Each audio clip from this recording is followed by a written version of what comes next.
Hello అండి అందరికీ. రీసెంట్గా గరికిపాటి నరసింహరావు గారు, మనందరికీ తెలుసు, తెలుగు రాష్ట్రాల్లో పరిచయం అక్కర్లేని పేరు గరికిపాటి నరసింహరావు గారు. ఆయన ప్రవచనాలు వినని వాళ్ళు ఈ తెలుగు రాష్ట్రాల్లో ఉండరు అంటే అర్థం చేసుకోవచ్చు ఆయన ఎంత ఫేమస్ అనేది.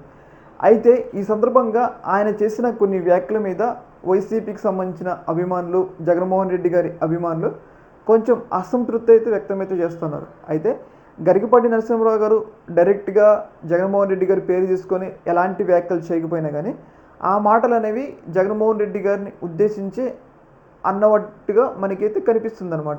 ముఖ్యంగా ఆయన ఏ సందర్భంలో ఈ మాటలు అన్నారు అంటే, ఏదైతే ఏపీ ప్రభుత్వం ఆయనకి రీసెంట్గా ఒక ఫెసిలిటేషన్, ఏదైతే ఆయనకి పద్మశ్రీ వచ్చింది కాబట్టి ఒక చిన్న సన్మాన కార్యక్రమం లాంటిది ఏర్పాటు చేశారనమాట. అయితే ఈ సన్మాన కార్యక్రమంలో మాట్లాడుతూ ఏదైతే ఆయనకి పద్మశ్రీ, ఆయనకి 2002లో పద్మశ్రీ వచ్చిందనమాట. అయితే 2002లో పద్మశ్రీ వచ్చినప్పుడు మొదటి ఫోన్ చేసిన వాళ్ళలో చంద్రబాబు నాయుడు గారు ఉన్నారు. ఆయన నా మీద అంత గౌరవం చూపెడతారు అని చెప్పేసి ఈ మాటలు మాట్లాడటం జరిగింది. అయితే ఈ మాటల వరకు ఎలాంటి ఇబ్బంది లేదు. అయితే చంద్రబాబు నాయుడు గారు నాకు ఫోన్ చేశారంటంలో ఎలాంటి ఇబ్బంది లేదు. అయితే తర్వాత మాట్లాడిన మాటలే ఏదైతే జగన్మోహన్ రెడ్డి గారు పాలనని దుర్భిక్షంతో పోలుస్తూ చంద్రబాబు నాయుడు గారి పాలనే సుభిక్షం అనమాట. ఏడాది క్రితమే మనకి సుభిక్షమైన పరిపాలన అంటే చంద్రబాబు నాయుడు గారి పరిపాలన వచ్చింది. గతంలో దుర్భిక్షమైన పరిపాలన అంటే జగన్మోహన్ రెడ్డి గారి పరిపాలన అనేది దుర్భిక్షమైన పరిపాలనతో పోలుస్తూ ఆయన ఈ మాటలు అంటమే జరిగిందనమాట. అయితే ఇలా అంటం అనేది వైసీపీకి సంబంధించిన కార్యకర్తలకి కొంచెం ఆగ్రహాన్ని కలిగించింది. ఎందుకంటే ఒక ప్రవచనకర్త ఆయన బాధ్యత ఏంటి అంటే ఆయన ప్రవచనాలు చెప్పుకోవాలి. కానీ ఇక్కడ రాజకీయాలు ఒక స్టేజ్ మీద ఉండు ఒక ప్రభుత్వ పరిపాలనేమో దుర్భిక్షం, ఇంకో ప్రభుత్వ పరిపాలనేమో సుభిక్షంగా పోలుస్తూ ఈయన ఒక పార్టీకి కొమ్ము కాస్తున్నారన్న అభిప్రాయాన్ని అయితే వైసీపీ కార్యకర్తలు వ్యక్తమైతే చేస్తూ ఉన్నారన్నమాట. ఇంకొకటి ఏంటి అంటే, మనం చూసుకున్నట్లయితే 2002లో ఆయనకి పద్మశ్రీ వచ్చింది. పద్మశ్రీ రావడానికి కారణం ఎవరు అంటే జగన్మోహన్ రెడ్డి గారు. జగన్మోహన్ రెడ్డి గారు ఎలా కారణం అవుతారంటే, కేంద్ర ప్రభుత్వం పద్మశ్రీ పథకాలు ఇస్తుంది. అయితే వాళ్ళు పద్మశ్రీ పథకాలు ఇచ్చేటప్పుడు మీ రాష్ట్రంలో ఎవరైనా ప్రముఖమైన వ్యక్తులు ఉన్నారా, వాళ్ళ పేర్లు ఇవ్వండి, మేము పద్మశ్రీకి రిఫర్ చేస్తాము అని చెప్పేసి కేంద్ర ప్రభుత్వం రాష్ట్ర ప్రభుత్వాలకు చెప్తుంది.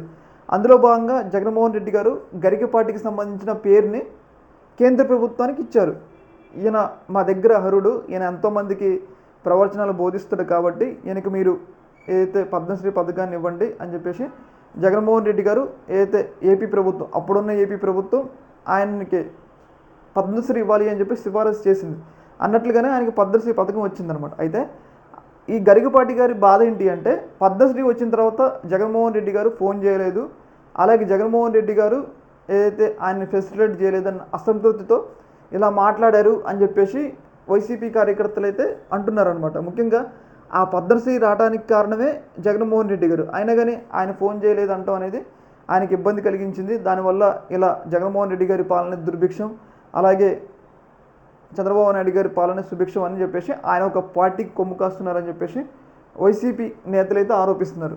ఇంకొక ప్రధాన ప్రశ్న, ముఖ్యంగా గరికపాటికి వైసీపీ నేతలు ఇంకొక ప్రధాన ప్రశ్న ఏంటి అంటే, చంద్రబాబు నాయుడు గారు 2014 నుంచి 2019 వరకు అధికారంలో ఉన్నారు.